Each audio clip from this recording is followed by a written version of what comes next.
દેશ, બહુ પાવન ને ભલા ભોળા માણસો. એ સોરઠ દેશમાંથી હિમાલયથી જુનાગઢની તારીખ 22-2-25 શનિવારથી પદયાત્રા ઉપડી છે, હજી પૂરી નથી થઈ. 26-2-25 મહાશિવરાત્રીએ તે જુનાગઢ રાધા રમણ દેવના શરણે પૂગશે. ગાઝાબ એમાં ભાઈઓ 20 છે, બહેનો 33 છે, સાંખ્યોગી બહેનો પણ અંદર 3 છે, સેવકો 8 છે, કુલ 64. 55 ચાલનારા 9 પાછા સેવામાં છે.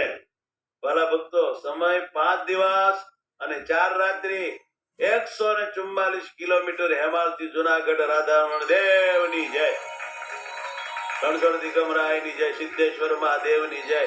આ સોરઠ દેશના મુક્તોને વંદન કરો. આપણે ત્યાં ઘરોઘર ક્યાં દર્શન કરવા જઈશું? આ પગે લાગી લ્યો અને થોડા ભેળા હાલી લ્યો. આપણને પતિ